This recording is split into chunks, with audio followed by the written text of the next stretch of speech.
If there's one common trait Nintendo excels at, it's making good games, great designs, or specific ones, but there's a very specific monkey's paw. Nintendo and monkey's paws go together like crypto bros and brain damage. You can almost never expect mindful financial advice and decisions from those kinds of people. A very solid direct pass with plenty of trailers and games. Zelda Tears of the Kingdom was one of them. One of the best trailers for it. Still held out on plenty of stuff it seems, but the game still looks cool and neat and everything. But a little before the direct, some retailers left price tags on Zelda up, only to take them down and bring them back up again. Plus, the eShop has a price on TOTK, and it's $70. Now that is something that's 100% going to spark some debate, and will rise up again around TOTK's release, on top of whatever precedent this will set for the future of Nintendo. It's going to be an inevitable discussion that'll rile plenty of people up one way or another. But if you're expecting a crazy, hate-filled rant, so angry that they're doing this, you're going to be disappointed. I have some things to say about it. It's not something I'm probably going to get that emotionally charged by, if by a significant amount, but that doesn't really make any thoughts or statements about it any less worth discussing or less valid. So talking about it here and now, I think would make for a worthwhile discussion to some lengths. Granted, I'm the guy in the minority highly doubting this year marking a major sign of the Switch's last bombastic year before they enter a new console generation for them. Totally not a blatant self-promo for a recent video I made, but how much you care about what I have to say is obviously up to you, the viewer. But Nintendo's making their first $70 game, specifically pricing one of their games at $70 for the first time in a super long time. I was not born for this era of gaming, but plenty of older gaming enthusiasts can attest to that era for the NES, Super NES, and Nintendo 64, where video games were very much around 70, 80, 90, sometimes even $100 or more for new releases, when gaming was still much more infantile, not as regulated and mainstream as it was now, compared to the early 2000s onwards, where it gradually got bigger and games for the longest time, mainly console gaming, always pumped out games with a $60 price tag at most, sometimes less whenever $20 to $50, depended on the game and publisher. But $60 for major, huge AAA games for 2 decades was and largely still is the standard. So seeing Nintendo jump an extra $10 on there is kind of new and worrisome for plenty of people. But that example I just used, some mark it as a reason to not worry too much or not complain too much about it, despite again that was during a less regulated time, much more technologically and structurally different era for gaming and development for gaming plus gaming itself since then, with DLCs, add-ons, definitive, collectors, ultimate editions, and whatnot, have gotten much more expensive, yet $60 is objectively less than those earlier years consumers had to pay for it. You and others could also argue for a good while, gaming from the consumer's perspective was plenty more affordable and generous with that pricing, like gaming basically nowadays, before the $70 at least, was much cheaper, especially whenever it got less than $60.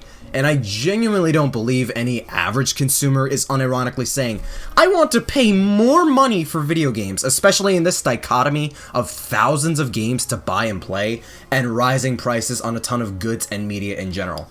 Inflation, basically. Plus, when a good chunk of players and gamers wait for sales after launch anyways. Most would rather pay the usual standard or less than that. That's a common, sane financial wish we all have, so this obviously goes against that. Yet we haven't seen Nintendo largely directly acknowledge this yet. And I don't even think they want to, because they know it's going to be some contention for backlash if they give it more attention. There's only one interview where they do, but they just kind of slipped that price onto Zelda out of nowhere, basically. Now, Tears of the Kingdom's confirmed to have a file size of around like 18 gigabytes, which is amongst one of, if not the biggest games on the system right now, just in terms of file size. And Nintendo's forced to use the 32 gigabyte cartridge types now instead of 16. But Nintendo's made games of that file size, if not bigger before. Xenoblade Chronicles X was 22 gigabytes back on Wii U. This is only 5 gigabytes bigger than Breath of the Wild. 3 from Xenoblade Chronicles 3. So I don't really see file size as much of a firm reason than a flimsy excuse. Development time spent towards TOTK, I think, is a better reason or excuse depending on who you are. It's gotten the longest development time out of any Zelda game ever, but that could very easily be said and applied for other Nintendo games like Mario Odyssey, Animal Crossing New Horizons, every Xenoblade game, Bayonetta 3, even Metroid now with Dread and Prime 4, or even Smash. Obviously not as long in sheer time, but definitely nowhere that much smaller in scope ambition, care, resources, manpower, and such. Again, I can kind of vibe with this reason a little better, but still a little bit of a stretch when so much of AAA gaming takes so much money, time, and manpower anyways. And to personally stamp my own feelings on this more vividly, an extra $10 for specific Nintendo games isn't something I'm gonna lose much sleep over, but it is something I'd rather not deal with and just stick with the $60 normally. Again, it's that easy to understand mentality of, I don't want to spend more money on games than I reasonably have to in the vast majority of circumstances. And then there's plenty of arguments surrounding playtime, graphics, how does it run and whatnot, performance, more of the superficial stuff, which I feel is mostly semantics over stuff that's very trivial towards the actual justification of a game's price or value or core quality. But one thing Nintendo did say regarding this, the one interview I alluded to, was that Nintendo claims this isn't going to be the standard moving forward, and it's going to be a case-by-case basis type of thing. Yeah, bullshit. I call total BS on this one. Yeah, I don't expect every single first party to be $70, but the vast majority of us know and agree the only reason they're doing this is because Sony, Microsoft, and a couple other publishers already are. They're already trying to make it a standard for themselves, for the new big AAA releases and on their newest, most powerful hardware. On PS5, Demon's Souls, Spider-Man Miles Morales, God of War, Square Enix with the Final Fantasy VII Remake, Redfall, Starfield, like we're already seeing companies and studios push for that $70 as the new benchmark, that new standard for pricing for video games. At the very least for major, massive AAA titles, and plenty of those games are heavily critically acclaimed, beloved by millions in the gaming sphere, and are buying these games anyways with millions of copies sold in spite of that slight price jump. It's not unrealistic to assume Nintendo's going to apply that exact same logic for their major releases too. So when they say it's a case-by-case basis thing, that basically does mean it's worth assuming it's gonna be the standard in some way, i.e. their major massive releases going forward. Most of the reasons and justifications I find surrounding this are kind of flimsy, when I feel a lot of this boils down to other companies are doing it, they're making it work, it's more money, and most are gonna buy it anyways, not even because it's Nintendo specifically, not only because all of this, but because it's Zelda. A big new Zelda game priced at $70 is basically a litmus test.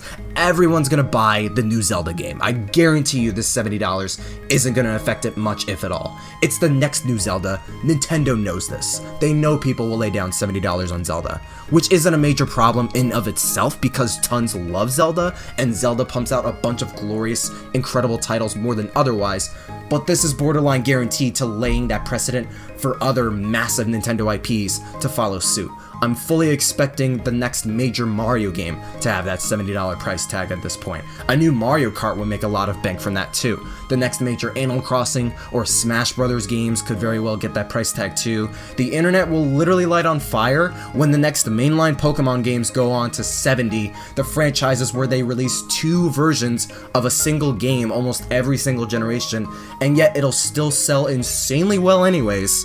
And if any of the resource, manpower, dev time thing does apply to them bumping that price up, what's stopping Metroid Prime 4 from doing the same? For their massive first parties that are system sellers and are their heaviest hitters, why wouldn't they sell them for higher if it'll make them that much more money?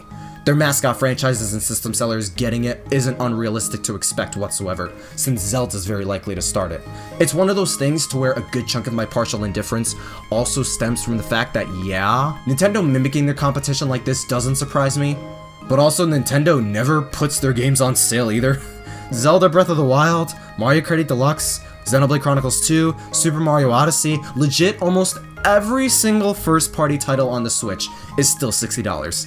Games 2 to 5 years old, they are still full price. Nintendo almost never does sales or discounts for their exclusives, and whenever they do, it's for the holiday season around Black Friday to Christmas, and at least here in the US, it's always a very curated, small list of games you could get for like 20% off at best. They have the whole game vouchers thing now, which is an option, basically paying $100 upfront for 2 titles, but is still both going to be utilized by a fraction of Switch owners, and is a far cry from just normal discounts and sales after a certain period of time every other game.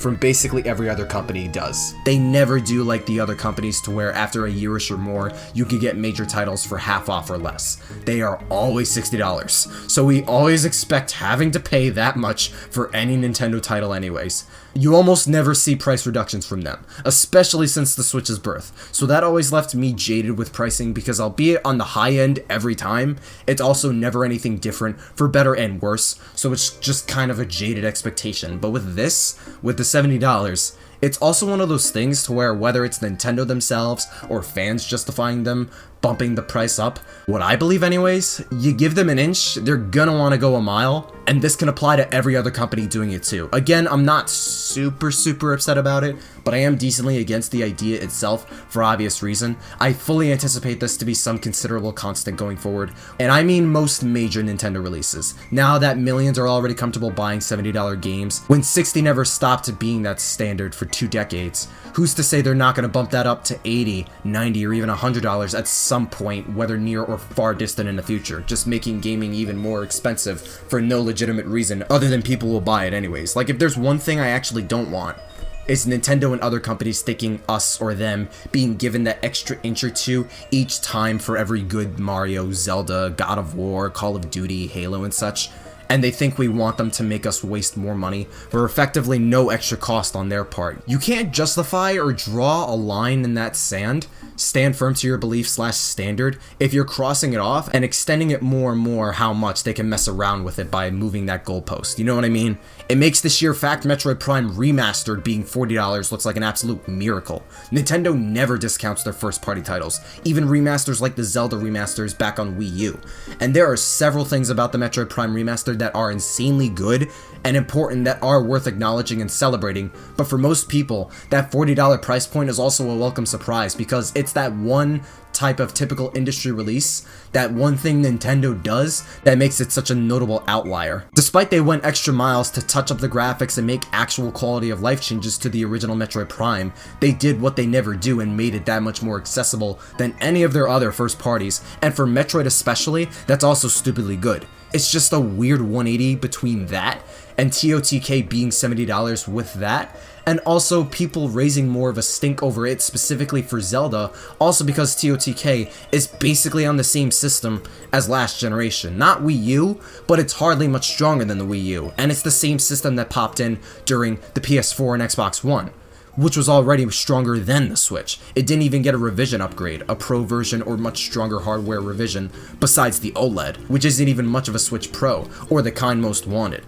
It's a sequel to Breath of the Wild, and it's using the exact same assets, engine and such, and likely is going to have the same compromises and drawbacks as the first Breath of the Wild, and Tears of the Kingdom was originally going to be DLC for Breath of the Wild, until they got more and enough ideas to just flesh it out into another game entirely. So from both resources, assets, and pure hardware, it's grounds for people to feel even more ripped off, even if Tears of the Kingdom winds up being an unbelievably fantastic Zelda game too. Again, I'm not finding much of a legitimate or applicable justification for it beyond they're doing it because their competition's doing it. It's Zelda, and it's gonna sell. And for business, it obviously makes sense, but I do worry if it'll be a precedent for more financial decisions and price increases over virtually no reason beyond making more money. Am I buying Zelda anyways? Probably. Does that make the discussion or idea of not wanting to shift that standard specifically not worth talking about? No. It's a pretty reasonable discussion and mindset most gamers have, and trying to pretend it's a good thing or feign ignorance is not the right call. I thought it was something worth talking about. I figured my 2 cents on a video would be a decent time. Let me know your thoughts on all this down below. Thank you for watching and listening. I'll see what other types of videos and discussions I could plan for the time being. I was iffy on making too many discussions for the near future. This seemed worth to make though, and I am planning some stuff out more with content creation, and I guess we'll see where we land in due time. Stay super. Yo, hey, 妹妹，嘿，我来呀！过来，哈哈哈呀！拉面，嘿，来面，买个面。